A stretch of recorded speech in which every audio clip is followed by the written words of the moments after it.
నిత్యం నిలిచేది నీ ప్రేమే యేసయ్యా, నిలకడగా ఉండేది నీ మాటే యేసయ్యా.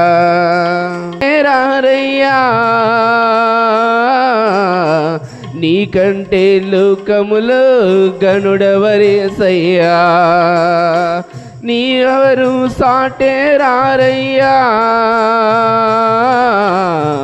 నీకంటే లోకములో గనుడవరేసయ్యా.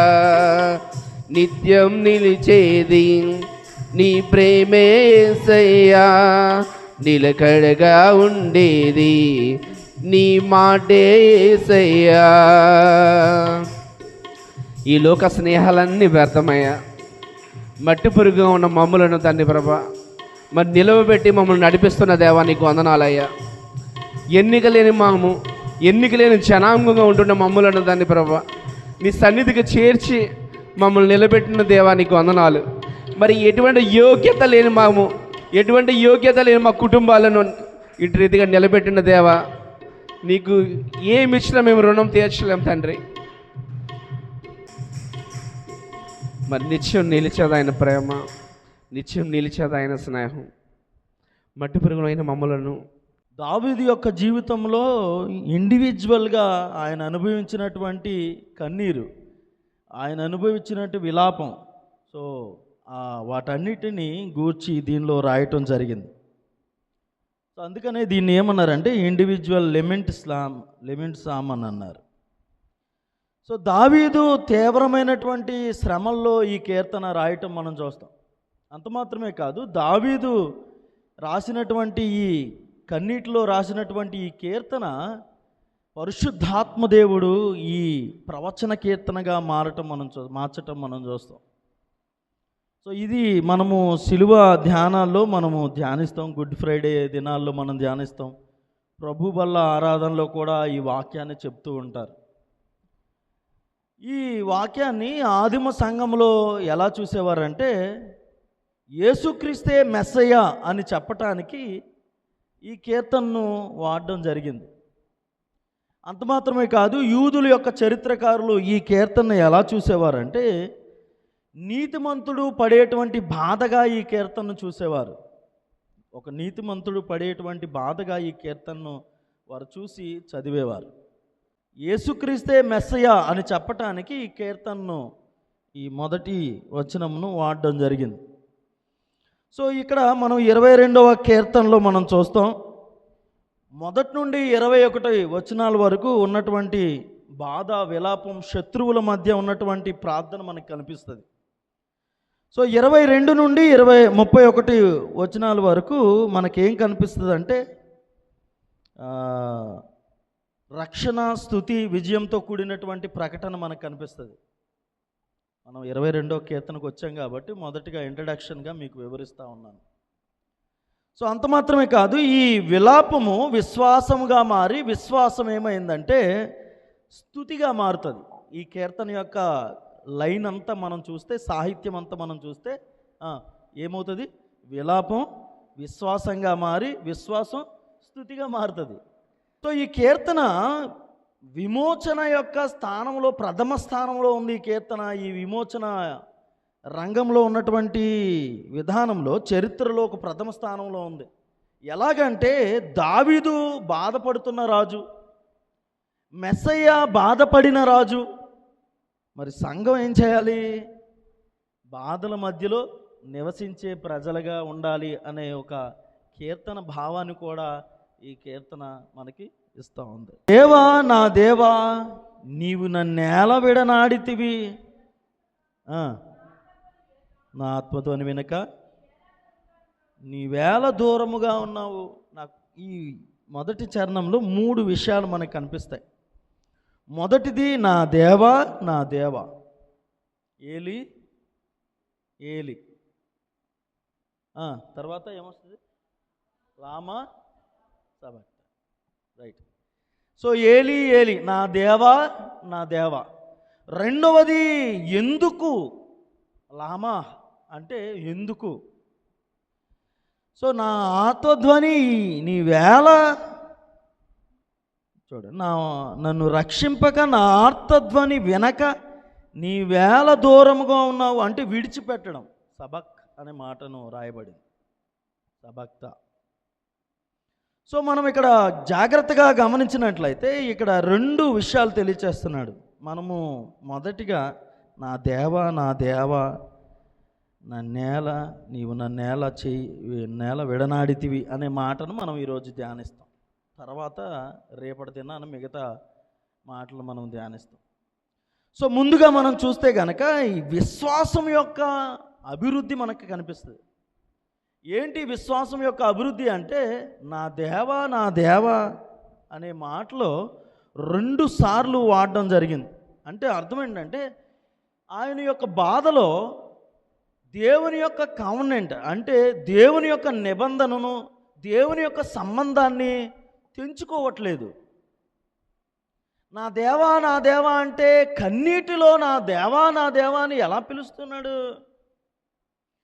సో దేవుని యొక్క సంబంధంలో 3 సత్యాలు తెలుస్తూ ఉన్నాయి. దీంట్లో మనకి 3 సత్యాలు తెలుస్తాయి. ఒకటి, దేవునితో ఉన్నటువంటి సంబంధం, రిలేషన్షిప్ గురించి మాట్లాడుతూ ఉన్నాడు ఈ మాటలో.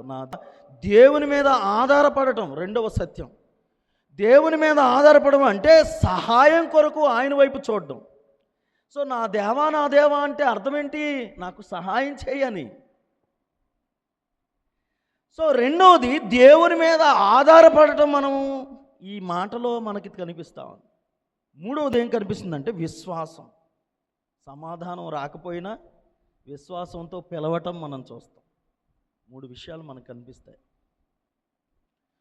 సో యేసుక్రీస్తు ప్రభువారి దగ్గరికి వద్దాం. ఇప్పుడు యేసుక్రీస్తు ప్రభువారు సిలువలో వేలాడుతూ ఆ నలిగిన దేహముతో, ఆ భయంకరమైనటువంటి పరిస్థితి, ఆ శ్రమతో ఆ సిలువలో వేలాడుతూ ఆయన ఏం చేస్తున్నాడో తెలుసా? దేవునితో ఉన్నటువంటి సంబంధాన్ని తెంచుకోలేదు.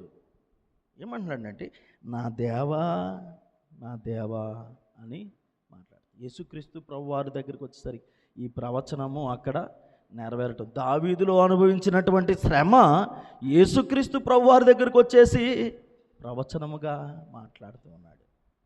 ఏం మాట్లాడుతున్నాడంటే, దేవునితో ఉన్నటువంటి సంబంధం, ఈ బాధలో ఎంత కష్టములు ఉన్న దేవునితో ఉన్నటువంటి సంబంధాన్ని తెంచుకోవట్లేదు. కానీ ఈనాటి క్రైస్తవులు ఏం చేస్తున్నారో తెలుసా? ఒక్క రిజర్వేషన్ కోసం దేవునితో ఉన్నటువంటి సంబంధాన్ని తెంచుకుంటున్నారు. ఒక ఎస్సీ రిజర్వేషన్ కోసం, లేదా వాళ్ళ బిడ్డల యొక్క భవిష్యత్తులో ఉన్నటువంటి రిజర్వేషన్ కోసం, ఫిజికల్ నీడ్ కోసం, శారీరకమైనటువంటి అవసరతల కోసం దేవునితో ఉన్నటువంటి సంబంధాన్ని తెంచుకుంటున్నారు. కొంతమంది ఏం చేస్తున్నారో తెలుసా? వచ్చే బెదిరింపులకు బెదిరిపోయి క్రైస్తవులుగా ఉండి కొంతమంది చేంజ్ అయిపోతూ ఉంటున్నారు. కొంతమంది ఏంటంటే, అన్యాయం జరిగిందనుకోండి, ఆ అన్యాయం దేవుడు నన్ను చూడట్లేదు కదా అని చెప్పి దేవునికి దూరమైన వాళ్ళు చాలామంది ఉన్నారు. దేవునితో సంబంధాన్ని కోల్పోతూ ఉన్నారు. సో చాలా కష్టాలు వచ్చేసరికి దేవుడు నన్ను చూడట్లేదు, దేవుడు నన్ను ఇదేం దేవుడు అనుకొని కొత్తగా జాయిన్ అయిన వాళ్ళు మరలా వెళ్ళిపోవడం, సంబంధాన్ని తెంచుకోవడం మనం చూస్తాం. విశ్వాసం అంటే బాధ లేకపోవడం కాదు. విశ్వాసం అంటే బాధలో దేవుణ్ణి పట్టుకోవడం. కొరింథీయులకు రాసిన మొదటి పత్రిక 10వ అధ్యాయము 13వ వచనంలో ఏముందో చూస్తారా ఒకసారి? త్వరగా. సాధారణంగా మనుషులకు కలుగు శోధన తప్ప మరి ఏదియూ మీకు సంభవించదు. దేవుడు నమ్మదగినవాడు, మీరు సహింపగలిగినంతటి కంటే ఎక్కువగా ఆయన మిమ్ములను శోధింపనీయడు. దాని కింద రాసి ఉంటుంది, ఆ శోధనకు తప్పించుకుని మార్గము కూడా ఆయనే కలుగు చేస్తాడు. సో ఒక శోధన వచ్చిందని, ఒక బాధన వచ్చిందని, ఒక కష్టం వచ్చిందని, ఒక పెయిన్ వచ్చిందని దేవునితో ఉన్నటువంటి సంబంధాన్ని తెంచుకోకూడదు. చాలామంది యోబు గ్రంథం అంతటికి ఒక మూలవాక్యం ఉంది. యోబు గ్రంథం అంతటికి ఒక మూలవాక్యం 13వ అధ్యాయము 15వ వచనం మనం అంతటికి ఒక మూలవాక్యం 13వ అధ్యాయము 15వ వచనం మనం చూస్తే అక్కడ మాట్లాడతాడు చూడండి. యోబు గ్రంథం, ఆయన నన్ను చంపినను, తీసారా ఇదిగో ఆయన నన్ను చంపినను నేను ఆయన కొరకు, అదేంటండి? ఆయన ఎవరైనా సరే వచ్చి నన్ను చంపినా నేను ఆయన కొరకు కనిపెట్టుచున్నాను. అది అది విశ్వాసం. సో యేసుక్రీస్తు ప్రభువారు సిలువలో వేలాడుతూ కూడా ఆ బాధలో నా దేవా అని అరుస్తూ ఉన్నాడు. దేవునితో ఉన్నటువంటి సంబంధాన్ని తెంచుకోవట్లేదు. ఒకవేళ ఆయన మౌనంగా ఉంటే ఆయన తట్టుకోలేకపోతూ ఉన్నాడు.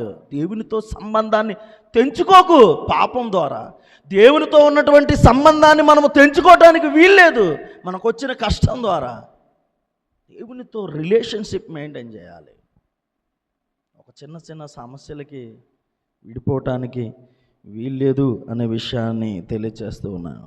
ఇశ్రాయేలీయుల ప్రజలు అరణ్యంలో ప్రయాణం చేస్తూ ఉన్నప్పుడు వారు దేవునితోనూ మోషేతోనూ సంబంధాన్ని తెంచుకోవాలనుకున్నారు. మరలా ఐగుప్తుకు వెళ్ళిపోవాలనుకున్నారు. వాళ్ళకి మాంసం లేకపోతే, వాళ్ళకి నీళ్లు లేకపోతే, ఫిజికల్ నీడ్స్ కోసం దేవునితో సంబంధాన్ని తెంచుకోవాలనుకున్నారు. నిజమైన క్రైస్తవుడు, నిజమైన విశ్వాసి బాధలో ప్రయాణం చేస్తాడు, కానీ దేవునితో సంబంధాన్ని తెంచుకోడు. దేవునితో ఆ పెయిన్లో కూడా దావీదు వలె, యేసుక్రీస్తు ప్రభువారి వలె విశ్వాసంతో మాట ఏంటంటే విలాపంతో మాట్లాడుతున్న మాట, నా దేవా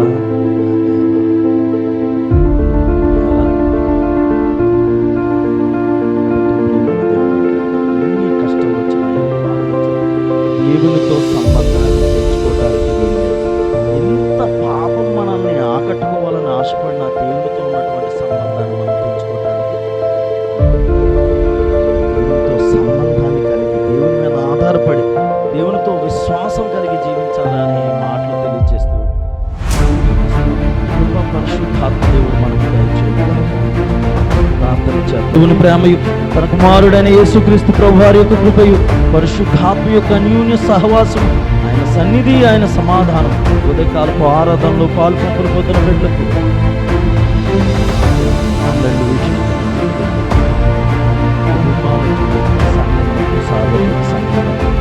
ఇప్పుడు ఎల్లప్పుడు సదాకాలంతో నడిపి